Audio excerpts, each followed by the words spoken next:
नमस्कार साथीहरू, म चाहिँ पण्डित गुरु। आज म चाहिँ हाम्रो गाउँमा आएको छु है। गाउँमा चाहिँ आज चाहिँ हाम्रो दाईको घरमा आएको छु। यो चाहिँ आज चाहिँ दाईले चाहिँ तपाईँको बरपिपल रोपेर चाहिँ पुरै बरपिपलको बिहे गरिदिनु भएको छ है, पूजा लगाएर।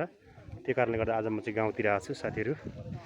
हेर्नु चाहिँ उहाँ चाहिँ बर है, यसै आएर चाहिँ अनि टक्क यो चाहिँ पिपल हुँदो रहेछ। अनि हजुरहरूलाई कस्तो लाग्छ सल्लाह सोधिदिनु होला। भाइ नमस्कार। नमस्कार नमस्कार। अनि के छ नि, सन्चै हो? सन्चै हो। आज यस म पनि आइपुगेँ है। अनि भाइहरूको पनि आज बरपिपलको टक्कसँगले अनि बरपिपलको बिहे गरिदिनु भएको रहेछ पूजा लगाएर। मलाई पनि निम्तो गर्नुभएको थियो, म पनि आएँ। धेरै खुसी लागेको छ। अनि यो चाहिँ कति सालमा चाहिँ रोपेको भाइ यो बरपिपल? यो 47 सालमा। 47 सालमा? ए, यो चाहिँ खास चाहिँ बुवाले रोप्नु भएको होइन? बुवाले रोप्नु भएको र म पनि थिएँ, म सानो थिएँ। हजुर। अनि अहिले चाहिँ 35 वर्ष। 35 वर्ष आज विवाह गरियो। ल ल ल, धन्यवाद है। यो रोपेर अब सानो बिरुवा रोपेको, अहिले अब यत्रो भयो। अनि 35 वर्ष पछाडि आज विवाह गरेर यो बरपिपलको चाहिँ जोडी बाँध्ने कार्यक्रम भइरहेछ आज। हजुर। जे होस्, बुवाले रोप्नु भएको, बुवाको इच्छा पनि थियो हजुर विवाह गराइदिने। अनि अहिले विवाह गराएर बिहा लगभग सम्पन्न हुन लागिसक्यो।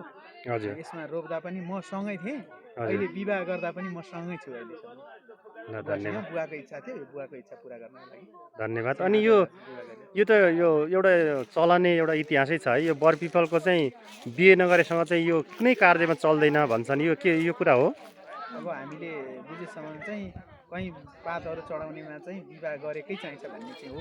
अब भएन भने चाहिँ त्यो सुरुबाट पनि चढाइन्छ, बाध्यता पऱ्यो भने चाहिँ चढाउने छ। अब त्यसको फुल फर्म चाहिँ मलाई पनि राम्रो थाहा भएन, तर विवाह नगरेको चाहिँ पात चल्दैन, पूजाहरूमा नि नचढाउनु भन्ने चाहिँ छ।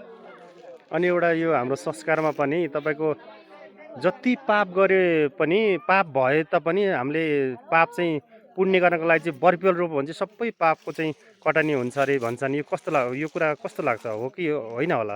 अब हामीलाई पनि आस्थामा त्यही हो। अब बरपिपल भनेको चाहिँ विष्णु भगवान अरे, हरेक पापहरू चाहिँ कटनी हुन्छ अनि पापहरू चाहिँ नाश हुन्छ भनेर भनेको छ। त्यही कारणले पनि अब यो आस्था विश्वास गर्ने मान्छे हामी हिन्दूको, हिन्दू धर्ममा यसलाई चाहिँ अब राम्रो मानिन्छ र हामीलाई विश्वास छ र राम्रै भइ पनि रहेको छ हामीले गरेको कुराहरू। धन्यवाद है। त्यस्तो आपत्ति केही त्यस्तो छैन कि यो रोपेर यो त्यो भन्ने छैन। हामीलाई जो विचार राखेका छौँ त्यो विचारमा चाहिँ हामी एकदम निर्धक्क, एकदम खुसी छौँ, भइरहेको छ। धन्यवाद है। हामीलाई चाहिँ एकदम खुसी लागेको छ बरपिपलको आज बिहे। मैले चाहिँ आज चाहिँ यो म